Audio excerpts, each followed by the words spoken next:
ሰላም ሰላም እንዴት ናችሁ የዚህ ቻናል ተከታታዮች? የኔ ስንፍና ከእለት ወደ እለት ከፍ እያለ መጥቷል። የተለያዩ ቪዲዮዎችን እየሰራሁ አይደለም። እንግዲህ ወደፊት ደግሞ እሰራለሁ ብዬ አስባለሁ እንደ እግዚአብሔር ፈቃድ። የተለያዩ ቪዲዮዎችን ለመስራት አስቤያለሁኝ።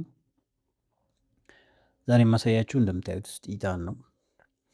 ጢጣ በጣም ልዩ የሆነ ቦታ ነው። እንደምታዩት በጣም ዝናብ ዘንቦ ስለነበረ በጣም ለምለም ነው የምታዩት። እርሻው የተንጣለለ እርሻ የተንጣለለ ሜዳ ያለው ቦታ ነው ጢጣ ማለት።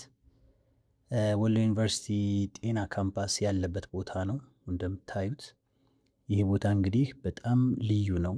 ሳሩ በጣም ያምራል። ለከብቶች ይሆናል ማለት ነው። በጣም ብዙ ከብቶች ተሰማርተው ወደ ማታ አካባቢ ብታዩት ደግሞ በጣም ልዩ ነው። እና ጢጣ ይህንን ይመስላል። ያው ለትውስታ ያህል ነው እንጂ ኦልሬዲ የምታውቁት አላችሁ አብዛኞቻችሁ ማለት ነው። ያው ምናልባት ውጭ ሀገር ያላችሁ ሰዎች ካላችሁ አካባቢያችሁ ሀገራችሁ ምን እንደሚመስል በተወሰነ መልኩ ለማሳየት ያክል ነው እነዚህን ቪዲዮዎች የምሰራቸው እንጂ ሳታውቁት ቀርታችሁ አይደለም። የማያውቅ ሰው ደግሞ ሊኖር ይችላል። እሱ ደግሞ እንዲያየው ከመመኘት አኳያ ነው ማለት ነው። በተለያዩ ሁኔታዎች የተለያዩ ቪዲዮዎችን መስራት አልቻልኩም። እንግዲህ በቻልኩት አቅም እንግዲህ ሌላ አይነት ቪዲዮዎችንም ጨምሬ ለመስራት ወደፊት አስባለሁኝ።